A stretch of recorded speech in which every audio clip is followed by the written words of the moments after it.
Ladies and gents, my name is Xander, aka Deicide, and in this video, we're going to go ahead and discuss how to play on the Hunter, and more specifically, how to play on the Arcstrider Subclass. Now, many of you know that back in Destiny 1, I was a Hunter main throughout the entire longevity of year 1, 2, and 3 of Destiny 1.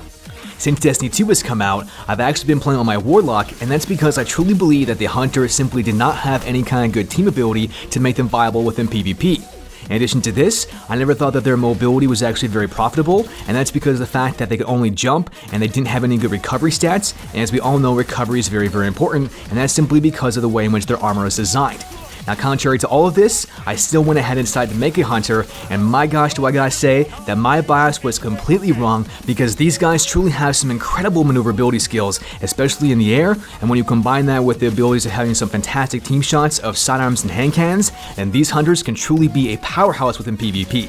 Now, exactly how that's done on the Arcstrider subclass is exactly what we're going to cover, and so the only thing left to do is to eviscerate that subscribe button, and let's jump right into the video.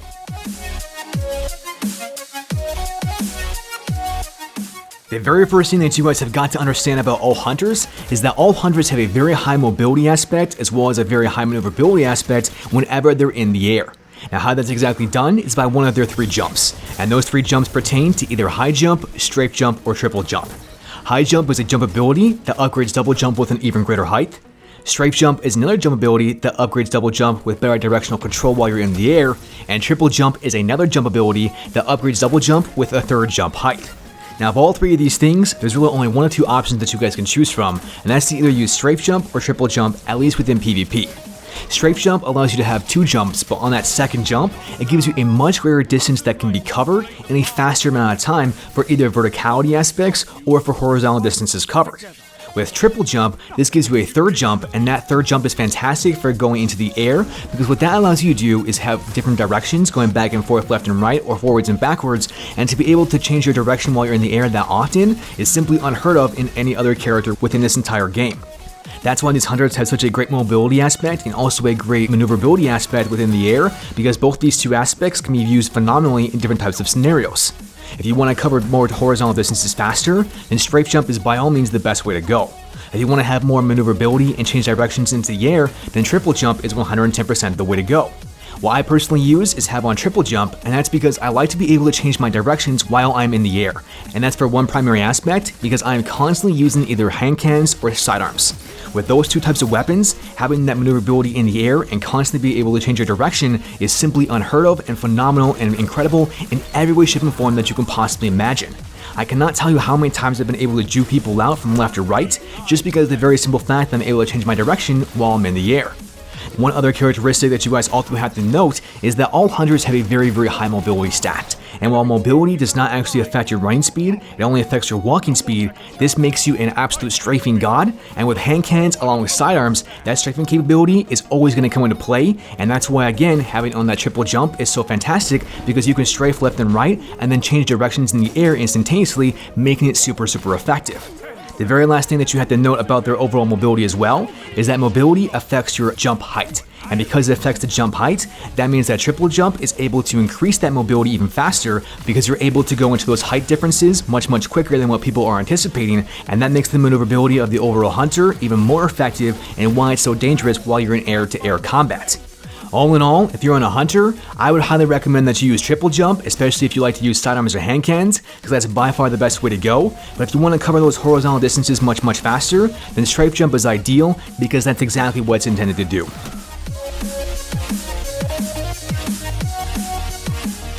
One ability that can be found on all the Hunter subclasses, regardless of whether you're on the Arcstrider, the Night Stalker, or the Gunslinger, is that you have a dodge ability, and that's either between Marksman's Dodge or Gambler's Dodge. Marksman's Dodge is a twirl animation that automatically reloads your equipped weapon while you're dodging. In contrast to this, you have the Gambler's Dodge, and Gambler's Dodge is a dash animation that generates melee energy while dodging near enemies. So the very first thing I want to cover here is the actual animations themselves, one being a twirl and one being a dash. With the Gambler's Dodge, you're doing the dash animation, and that's the exact same thing as what we had back in Destiny 1 with the Nightshade ability and having on Shade Step. Now with this ability, not only is that able to get you back into cover much faster, but it also makes it so that you're lower to the ground, and because you're lower to the ground, that makes you a harder target to hit, and it's more likely that you're going to survive that animation getting you into cover. Now in contrast to this, you have the marksman's dodge, which does not do that, but rather it gets you back into the gunfight much quicker. And that's because not only is the animation shorter, but it also reloads your primary weapon or your kinetic weapon very quickly, and so if you happen to run out of ammo, you can get directly back into that gunfight instantaneously. Now what makes this also very proficient is that if you happen to have on a weapon like the old-fashioned, the anti-op-D, or even the Nightshade pulse rifle, all three of those weapons have on kill clip. So if you happen to get on one kill with that primary weapon, do the marksman dodge animation, that automatically is going to reload that ability, activate kill clip, and make it so that you never actually have to reload and down the second guardian very quickly with any one of those three weapons that I just mentioned.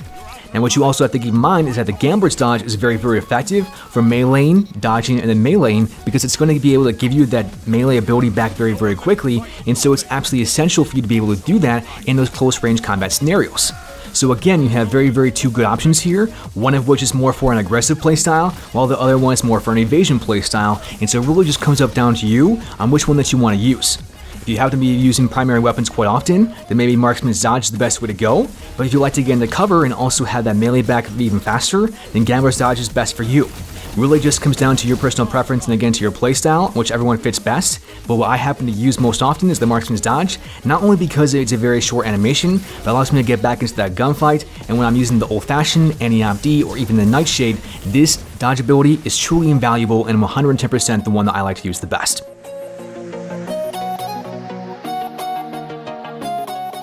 Something that is very unique to the Arcstrider subclass is the one of the three grenades that you guys can choose from, and that's either a skip grenade, a flux grenade, or an arc bolt grenade, and all three of these grenades have their own specific characteristics, having their pros and cons, and let me explain exactly what those are.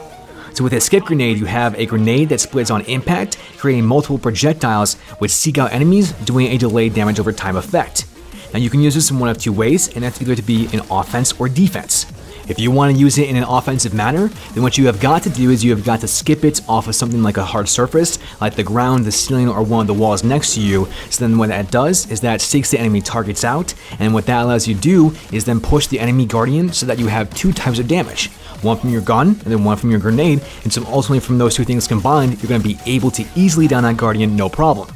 And what you could also do is you could use this in defense, because what you could say is that if you have low health, then you could toss a skip grenade, and what that's going to do is seek out the enemy so that they take damage, making them retreat, allowing you to get back your health, and then that allows you to get into the gunfight much quicker. So you can see from right there that the skip grenade is very effective in both offensive and defensive capabilities. Now what we also have is the flux grenade, and the flux grenade is an explosive grenade that deals additional damage when attached to enemies with a high magnetism. Now these things used to be super effective within Destiny 1, but since they've come back to Destiny 2, these things are complete and utter trash, muff cabbage garbage, my friends. I'm telling you, don't even bother to use these things simply because of the fact that not only is it very difficult to actually stick guardians, but the damage output that they're doing is simply not enough, and that's why it makes them null and void and not very effective within PvP. The last grenade that we have is one that I personally use, and that's called an arc bolt grenade. An arc bolt grenade is a grenade that chains bolts of lightning to nearby enemies, damaging enemies once for a moderate delayed damage output. Now the key word there is delayed, because what you have to do in this scenario is use it as a precognition effect with offensive or defensive capabilities. So if you're going to go into an offensive scenario where you know that you're going to have enemy guardians, you toss the arc bolt grenade first before you even see them, and then that's going to allow you to get into the gun battle engagement while getting primary damage on those guardians, and then your grenade is going to come into play and damage the enemy guardians for 90 points of damage. So essentially what's going to happen is that you're going to toss your grenade, get 1 or 2 shots in the guardian, and then the arc bolt grenade is going to go off, finish them off, no problem, piece of cake. Now the exact same thing can be said for defense, and say that you're trying to retreat from one area to the next. You have to break your line of sight and make sure that the enemy guardian doesn't see you, because as they try and chase you, then that's when you go ahead and toss that arc bolt grenade because they've lost your line of sight, and then that's when the grenade is going to affect them and you're still going to be able to get that gun battle engagement win, no problem, piece of cake. So if I was you guys, I would either use an arc bolt grenade or a skip grenade, and it really just depends on your personal preference and playstyle, but you guys can really see as to how each one of these grenades is very effective for offensive and defensive capabilities.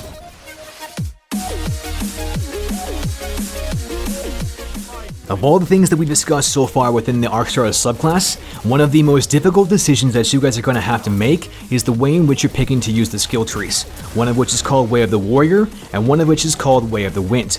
With Way of the Warrior, that subclass and that subclass tree is designed around number 1, your melee ability, followed by your dodging ability, and how those two work in a symbiotic relationship.